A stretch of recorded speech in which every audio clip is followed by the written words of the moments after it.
Welcome to Pratap classes. दोस्तों, Pratap classes के YouTube channel पर आपका स्वागत है। आज है 23 अगस्त 2025 और 23 अगस्त 2025 के जितने भी इंडिया और वर्ल्ड के जो करंट अफेयर्स के क्वेश्चन बनते हैं, आज उनका अपने डिस्कशन करेंगे। पूरा वीडियो ध्यान से देखना और लास्ट में आपसे क्वेश्चन पूछूंगा जिनके जवाब आपको कमेंट बॉक्स में देना होगा। आज अपने पढ़ेंगे अहमदाबाद में आयोजित राष्ट्रमंडल भारोत्तोलन चैंपियनशिप, फिजी के प्रधानमंत्री भारत की आधिकारिक यात्रा पर और ईरान का सस्टेनेबल पावर 1404 मिसाइल अभ्यास, इनकी आज हम चर्चा करेंगे पूरे लेटेस्ट न्यूज़ के साथ। डेली आपको सुबह ये करंट अफेयर्स की क्लास आपको मिलती है और ये class UPSC exam, SSC, RAS, railway, video, first grade, bank, कोई भी एग्जाम हो, सभी के लिए क्लास आपके लिए रामबाण साबित है। तो करते हैं स्टार्ट आज की क्लास 23 अगस्त 2025। सबसे पहले हम करेंगे कल के क्वेश्चनों को रिवाइज। कल हमने पढ़ा कि भारत ने अग्नि 5 इंटरमीडिएट रेंज बैलिस्टिक्स मिसाइल का सफल परीक्षण किस स्थान से किया? चांदीपुर, उड़ीसा से। भारत के किस राज्य में देश का पहला फीफा स्तर का स्टेडियम बन रहा है? मेघालय में। किस फुटबॉलर ने रिकॉर्ड तीसरी बार PFA player of the year award जीतकर इतिहास रचा? मोहम्मद सालाह ने। किस राज्य सरकार ने प्रवासी श्रमिकों की वापसी और पुनर्वास के लिए समश्री योजना की शुरुआत की? ये की है पश्चिम बंगाल ने। उत्तर प्रदेश के किस नगर का नाम बदलकर परशुरामपुरी करने की मंजूरी दी? तो वो है जलालाबाद। ऑपरेशन सिंदूर के दौरान भारत के director general of military operations कौन थे? तो लेफ्टिनेंट जनरल राजीव गई। भारत और सऊदी अरब ने 20 अगस्त 2025 को शिपिंग और लॉजिस्टिक्स के क्षेत्र में सहयोग बढ़ाने के लिए किस प्रकार की समिति गठित करने का निर्णय लिया? संयुक्त कार्यदल। और वर्ष 2023-24 में भारत का समुद्री मत्स्य उत्पादन कितना रहा? जैसा कि जो राज्य मंत्री जॉर्ज कुरियन ने बताया, तो 44.95 लाख टन। तो ये थे कल के क्वेश्चनों का रिवाइज हमने कर लिया है। और ये टेस्ट सीरीज अपनी वार्षिक करंट अफेयर्स 2025 की, इसमें डेली क्लास का test, daily PDF, weekly test, monthly test और 2024 का करंट भी आपको इसके अंदर मिलता है। तो प्रताप क्लासेस का एप्लीकेशन डाउनलोड करके ये टेस्ट सीरीज ज्वाइन कर लेना। इसके अलावा अपनी एसआई की टेस्ट सीरीज चल रही है, राजस्थान पुलिस की टेस्ट सीरीज चल रही है, इसके अलावा 4th ग्रेड की टेस्ट सीरीज है, रीट मेंस की है। ये टेस्ट सीरीज आप प्रताप क्लासेज एप्लीकेशन डाउनलोड करके वहाँ से आप ज्वाइन कर सकते हो। इससे आपका करंट अफेयर्स का जो अभ्यास है वो आपका अच्छे तरीके से हो जाएगा। करते हैं स्टार्ट आज की क्लास। सभी साथी एक बार करेंगे सेशन को लाइक शेयर। सभी साथियों को प्यार भरा नमस्कार, गुड मॉर्निंग। आज है 23 अगस्त 2025। पहला प्रश्न आपके सामने देखिए। 2025 में अहमदाबाद में आयोजित होने वाली राष्ट्रमंडल भारोत्तोलन चैंपियनशिप की तिथियां क्या है? अब 2025 के अंदर अब की बार अहमदाबाद के अंदर 3 चैंपियनशिप होगी, यानी कि 3 चैंपियनशिप होगी, उसकी मेजबानी करने जा रहा है अहमदाबाद। अब सबसे पहले है राष्ट्रमंडल भारोत्तोलन चैंपियनशिप। इसका आयोजन होगा अभी 24 से लेकर 30 अगस्त 2025, यानी कि कल से ये स्टार्ट हो रहा है। 24 से लेकर 30 अगस्त 2025 अहमदाबाद में हो रही है राष्ट्रमंडल भारोत्तोलन चैंपियनशिप। ये होगी 24 से लेकर 30 अगस्त 2025। अब इसके अलावा 2 और हैं। एक तो है एशियाई एक्वेटिक्स चैंपियनशिप 2025, एक है एएफसी अंडर 17 एशिया कप 2026। ये भी अहमदाबाद के अंदर आयोजन होगा। अब देखो डिटेल, बस तारीखें वगैरह और इनको अच्छे तरीके से पढ़ लेना। तो अहमदाबाद 2025 में भारतीय खेलों की वैश्विक मेजबानी करने जा रहा है। पहला है राष्ट्रमंडल भारोत्तोलन चैंपियनशिप 2025। ये होगा 24 से 30 अगस्त 2025 नारायणपुरा स्पोर्ट्स कॉम्प्लेक्स अहमदाबाद में। पहला पॉइंट ये, इसके अंदर 29 देशों के 350 से अधिक एथलीट है वो भाग लेंगे, यानी कि टोटल 29 देशों के जो 350 से अधिक एथलीट है वो इसके अंदर भाग लेंगे। दूसरा होगा एशियाई एक्वेटिक्स चैंपियनशिप 2025। इसका आयोजन होगा सितंबर अक्टूबर 2025 में, यानी कि तारीख अभी तक क्लियर नहीं है, लेकिन ये सितंबर अक्टूबर संभावित ये माना जा रहा है भी इसके अंदर इसका आयोजन होगा। इसमें अपेक्षित प्रतिभागी चीन है, जापान है, कोरिया और अन्य एशियाई देश के जो तैराक हैं वो इसके अंदर भाग लेंगे। एशियाई एक्वेटिक्स चैंपियनशिप 2025। अब देखो 2 तो ये कंप्लीट है। तीसरा है AFC under 17 Asia cup 2026 qualifier. इसका आयोजन होगा 22 से 30 नवंबर 2025। कहाँ पे? The arena by trans stadium Ahmedabad के अंदर इसका आयोजन होगा। इसमें ग्रुप डी टीमें भारत है, ईरान, चीनी ताइपे, लेबनान, वो इसके अंदर भाग लेंगी। तो और आपको बताया, अब देखो 2025 के अंदर है ना अहमदाबाद है वो अब इन खेलों की मेजबानी करने जा रहा है 2025-25 के अंदर। तो AFC अंडर 17 एशिया कप 2026 ये होगा 22 से 30 नवंबर 2025 के बीच में अहमदाबाद में। ये तारीखें वगैरह अच्छे तरीके से पढ़ लेना। और आपको एक चीज़ और बता देता हूँ कि भारत है वो 2029 के अंदर अग्निशमन खेलों की भी गुजरात है वो मेजबानी करेगा। 2029 के अंदर भारत अग्निशमन खेलों की मेजबानी करेगा। ये पॉइंट मैंने बताया है, इसके साथ में ये याद कर लेना, क्योंकि गुजरात से संबंधित है तो ये चीज़ें आपको अच्छे तरीके से पढ़नी है। ठीक है। अगला, फिजी के प्रधानमंत्री सिटिवेनी लिगामाबादा राबुका किस तिथि को भारत की आधिकारिक यात्रा पर आने वाले हैं? ये देखो आपके सामने तस्वीर में, ये है फिजी के प्रधानमंत्री सिटिवेनी लिगामाबादा राबुका इनका नाम है, और ये भारत की आधिकारिक यात्रा पर आने वाले हैं। तो ये कल आएंगे 24 से लेकर 26 अगस्त 2025। कल आ रहे हैं 24 अगस्त को, और ये रहेंगे 26 अगस्त 2025 भारत की आधिकारिक यात्रा पर, क्योंकि दिल्ली के अंदर मोदी जी के साथ एक बैठक पे भाग ले रहे हैं। देखो डिटेल भारत यात्रा के मुख्य तथ्य। तो सिटिवेनी लिगामाबादा राबुका फिजी के प्रधानमंत्री, इनकी यात्रा रहेगी 24 से लेकर 26 अगस्त 2025। उद्देश्य भारत और फिजी के बीच द्विपक्षीय संबंधों को मजबूत करना, यानी कि भारत और जो फिजी है उनके बीच में द्विपक्षीय संबंधों को मजबूत करना। 25 अगस्त 2025 को प्रधानमंत्री राबुका नई दिल्ली में प्रधानमंत्री मोदी के साथ औपचारिक वार्ता करेंगे। 25 अगस्त को इन दोनों के बीच में बैठक होगी। इसमें देखो कौन कौन सा विषय रहेगा। विकास सहयोग पर होगी चर्चा, जलवायु परिवर्तन और सतत विकास पर होगी, स्वास्थ्य, शिक्षा और तकनीकी सहयोग पर बैठक होगी। इसके अलावा हिंद प्रशांत क्षेत्र में रणनीतिक सहयोग पर भी चर्चा की जाएगी, क्योंकि अलग अलग है दो देशों के बीच में, कोई व्यापार है, कोई आर्थिक समझौता है, कोई जलवायु परिवर्तन है, इस प्रकार के समझौते होंगे। तो ये अभी फिजी के प्रधानमंत्री भारत की आधिकारिक यात्रा पर रहेंगे। ईरान ने सस्टेनेबल पावर 1404 मिसाइल अभ्यास कहाँ किया है? गजब का प्रश्न है भी आपके सामने। ये देखो तस्वीर के अंदर है, ईरान ने सस्टेनेबल पावर 1404 मिसाइल अभ्यास का आयोजन किया है ओमान की खाड़ी में। कहाँ पर किया है? ऑप्शन नंबर बी, ओमान की खाड़ी में। बस ये मिसाइल का नाम आपको अच्छे तरीके से पढ़ना है, सस्टेनेबल पावर 1404 ये मिसाइल है। इसका अभ्यास कहाँ पर किया है? ईरान ने ओमान की खाड़ी के अंदर। जो चीज़ें आपके काम की है ना वो बस उतनी पढ़नी है, आपको ज़्यादा इसमें दिमाग लगाने की जरूरत नहीं है, सीधा सीधा एग्जाम में छप जाएगा बस। ईरान का सस्टेनेबल पावर 1404 मिसाइल अभ्यास कहाँ पे? उत्तरी हिंद महासागर, ओमान की खाड़ी। ये 2 दिवसीय अभ्यास हुआ है।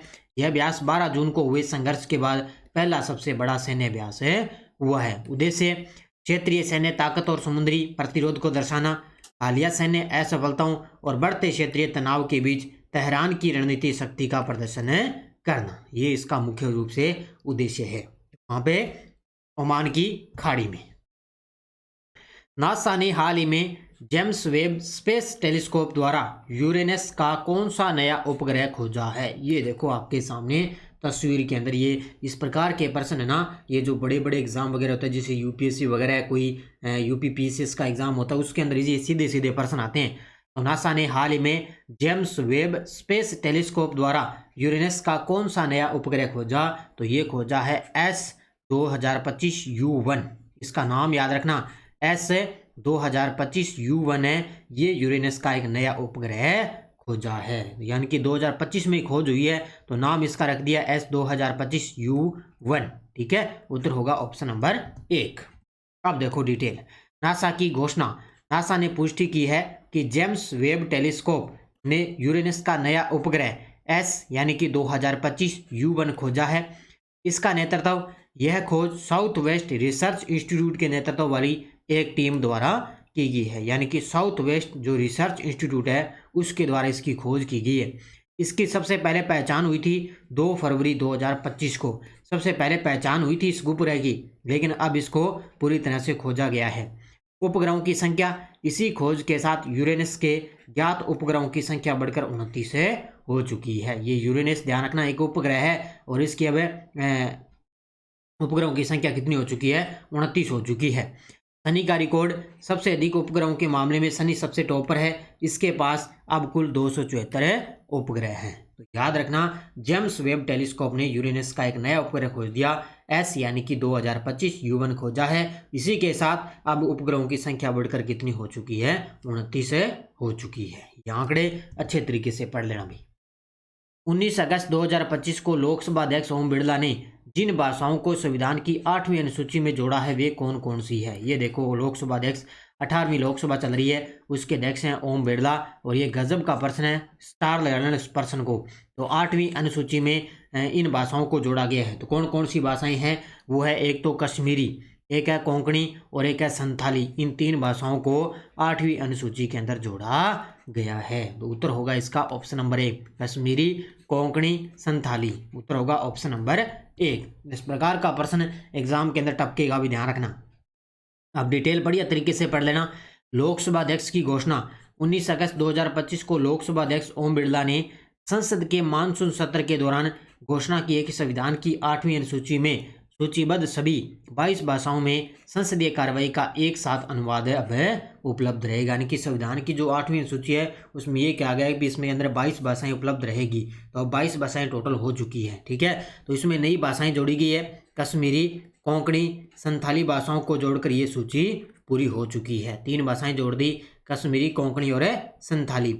अब तक ये अनुवाद सेवा 18 भाषाओं में उपलब्ध थी, जिसमें से निम्नलिखित भाषाएं शामिल है। अब देखो टोटल होगी, ये देखो, असमिया, बंगाली, बोडो, डोगरी, गुजराती, कन्नड़, मैथिली, मलयालम, मणिपुरी, मराठी, नेपाली, उड़िया, पंजाबी, संस्कृत, सिंधी, तमिल, तेलुगु और उर्दू को कवर करती है। ये पहले 18 भाषाएं थी, अब ये कश्मीरी, कोंकणी और संथाली भाषाएं हैं, वो इसके अंदर शामिल हो चुकी है। तो ये अब इसकी सूची पूरी हो चुकी है। तो ये आंकड़े याद रखना भी, कौन सी भाषाएं शामिल हुई है, तो कोंकणी, कश्मीरी और संथाली भाषाओं को शामिल किया गया है। तो 8वीं अनुसूची में लोकसभा अध्यक्ष ओम बिरला ने इसकी घोषणा कर दी है। उत्तर प्रदेश के मुख्यमंत्री योगी आदित्यनाथ ने गोरखपुर के किस गांव में पहला हाइड्रोजन ग्रीन पावर प्लांट का उद्घाटन किया है। यानी कि ये तो देश का पहला ये हाइड्रोजन ग्रीन पावर प्लांट है, इसका उद्घाटन किया गया उत्तर प्रदेश के अंदर है। और ये कौन सा गांव है उत्तर प्रदेश का, वो है खानीपुर। ऑप्शन नंबर 1 है, कौन सा गांव है, खानीपुर गांव के अंदर है पहला हाइड्रोजन ग्रीन पावर प्लांट का उद्घाटन किया गया है। उत्तर होगा ऑप्शन नंबर 1। मुख्यमंत्री उद्घाटन। उत्तर प्रदेश के मुख्यमंत्री योगी आदित्यनाथ ने गोरखपुर के खानीपुर गांव में पहले हाइड्रोजन ग्रीन पावर प्लांट का उद्घाटन किया। यह hydrogen green power plant Torrent company ने स्थापित किया है। ये याद रखना, आजकल क्या है, जो स्थापित करता है ना, यह साझेदारी होती है, उसका एग्जाम में प्रश्न आता है। तो प्लांट टोरेंट कंपनी है, उसने स्थापित किया और इसकी क्षमता कितनी है, 22,000 मेगावाट रहेगी इसकी क्षमता। कितनी, 22,000। यह प्लांट क्षेत्र में हरित ऊर्जा की आपूर्ति को बढ़ावा देगा और साथ ही पर्यावरण संरक्षण के प्रयासों में मदद करेगा। तो 22,000 ये मेगावाट रहेगा। तो ये अपने यूपी का पहला हाइड्रोजन ग्रीन पावर प्लांट है, यूपी के अंदर उद्घाटन किया गया है। अप्रैल 2025 में प्रधानमंत्री मुद्रा योजना ने 10 वर्ष पूरे किए हैं। इसकी शुरुआत कब हुई थी। मैंने कहा ना भी आपको मैं 1% डेली है वो योजना का करवाऊंगा। इससे पहले मैंने अटल पेंशन योजना करवा दी और आज अपने पढ़ेंगे प्रधानमंत्री मुद्रा योजना। ये स्टार्ट हुई थी अप्रैल 2025 में और अभी इसके अब की बार अप्रैल में 10 वर्ष पूरे हो चुके हैं। तो इसकी शुरुआत हुई थी 8 अप्रैल 2015 को। कब हुई थी, 8 अप्रैल 2015 को इसकी शुरुआत हुई थी और अब की बार अप्रैल 2025 के अंदर इसके 10 वर्ष पूरे हो चुके हैं। एक योजना डेली आपको पढ़नी है अच्छे तरीके से। तो प्रधानमंत्री मुद्रा योजना उद्घाटन प्रधानमंत्री मोदी द्वारा, शुरुआत हुई थी 8 अप्रैल 2015 को। नोडल मंत्रालय है इसका वित्त मंत्रालय। उद्देश्य, केंद्र सरकार ने छोटे उद्यमों को आसानी से लोन उपलब्ध करवाने के लिए इस योजना को शुरू किया गया। जो छोटे उद्यम हैं उनको आसानी से इसमें लोन उपलब्ध करवाया जाएगा, ठीक है। और ये पर्सन तो आता है फिक्स है, ये स्टार लगाना इसको अच्छे तरीके से। ये पर्सन आता है, अभी ताज़ा है। इसके 3 उत्पाद हैं, जैसे शिशु में 50,000 रुपये तक का ऋण मिलता है, किशोर में 50,000 रुपये से लेकर 5 लाख तक का ऋण और तरुण में 5 लाख रुपए से लेकर 10 लाख रुपए तक का ऋण मिलता है। अभी ताज़ा ये शिशु वाला प्रश्न है कि शिशु के अंदर कितने रुपए तक का ऋण मिलता है, 50,000 रुपये तक का ऋण मिलता है। और मुद्रा योजना का पूरा नाम micro units developments refinance agency, ये इसका पूरा नाम है, ठीक है। तो इसको अच्छे तरीके से पढ़ लेना। अब आपको मैं डेली एक प्रकार की इस प्रकार की योजना करवाता रहूँगा ताकि एग्जाम के अंदर प्रश्न आए तो आपका गलत नहीं होगा, ठीक है। अच्छे तरीके से पढ़ लेना। अब देखो आपके सामने वन लाइनर करंट। पहला है, भारतीय रिजर्व बैंक आरबीआई ने मौद्रिक नीति विभाग के कार्यकारी निदेशक इंद्रनील भट्टाचार्य को मौद्रिक नीति समिति का नवीनतम पदेन सदस्य नियुक्त किया है। यानी कि आरबीआई ने जो मौद्रिक नीति विभाग के कार्यकारी निदेशक हैं इंद्रनील भट्टाचार्य, इनको क्या है मौद्रिक नीति समिति का नवीनतम पदेन सदस्य नियुक्त किया है। और दूसरा है, गृह मंत्रालय ने आईपीएस अधिकारी सतीश गोलचा को दिल्ली का नया पुलिस आयुक्त नियुक्त किया गया है। गजब का प्रश्न है। अभी इससे पहले मैंने बताया कि कार्यकारी थे शशि भूषण थे, उनका कार्यकारी थे, उनका समाप्त हो गया और अब दिल्ली का नया पुलिस आयुक्त नियुक्त कर दिया, सतीश गोलचा को नियुक्त कर दिया है। ये पॉइंट अच्छे तरीके से पढ़ लेना दिल्ली वालों के लिए, ठीक है।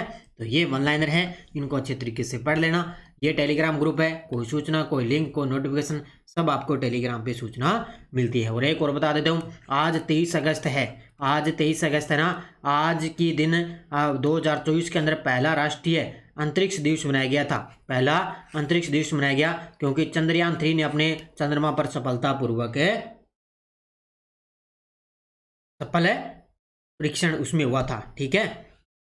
क्योंकि चंद्रयान 3 के चंद्रमा के दक्षिणी ध्रुव पर सफलतापूर्वक चढ़ने की है, उसमें सफल लैंडिंग की थी 23 अगस्त को, इसलिए आज 23 अगस्त है। और पहली बार ये अब की बार 2024 के अंदर ये पहला अंतरिक्ष दिवस 23 अगस्त को बनाया गया था। ये प्रश्न कई बार एग्जाम के अंदर आ चुका है, इसलिए 23 अगस्त है वो चर्चा में है, ठीक है। अब देखो पिछले वीडियो का क्वेश्चन क्या था, दुनिया के पहले विश्व ह्यूमनॉइड रोबोट्स गेम्स का आयोजन कहाँ पर हुआ, तो ये हुआ था बीजिंग चीन के अंदर। बहुत सारे विद्यार्थियों ने बड़े गजब के जवाब दिए, लेकिन कई साथियों ने मैंने देखा इसका आंसर दिया था सियोल। तो ध्यान रखना, अच्छे तरीके से पढ़ लेना, इसका उत्तर होगा बीजिंग चीन के अंदर। अब देखो क्वेश्चन फॉर यू, भारतीय सेना ने अरुणाचल प्रदेश के किस स्थान पर आरोग्यम स्वास्थ्य एवं कल्याण केंद्र का उद्घाटन किया, ईटानगर, पासीघाट, तवांग या बुमला। इसका जवाब आपको कमेंट बॉक्स में देना है। तो ये थी आज की अपनी क्लास 23 अगस्त 2025 की। ये अपनी एसआई की करंट अफेयर्स की टेस्ट सीरीज चल रही है, इसमें सभी आपको क्वेश्चन आपको मिल रहे हैं, जैसे कोई समझौता है, कोई सम्मेलन है, कोई चर्चित व्यक्ति है, सब कुछ आपको एग्जाम तक आपको पूरा करंट इसमें मिलता रहेगा। इसके अलावा रीड मेंस की टेस्ट सीरीज चल रही है, ये 4th ग्रेड की बुक है, इसका रिवीजन चल रहा है अच्छे तरीके से, वो आप रिवीजन कर लेना, ठीक है। इसके अलावा ये 4th ग्रेड की टेस्ट सीरीज भी चल रही है भारत और राजस्थान की, ये भी आप अच्छे तरीके से लेके इसका अभ्यास कर सकते हो, ठीक है। तो जाते जाते वीडियो को लाइक शेयर करते रहना। 23 अगस्त की आपको बढ़िया तरीके से करंट अफेयर्स की क्लास मिल चुकी है। धन्यवाद। जय हिंद, जय भारत, जय राजस्थान।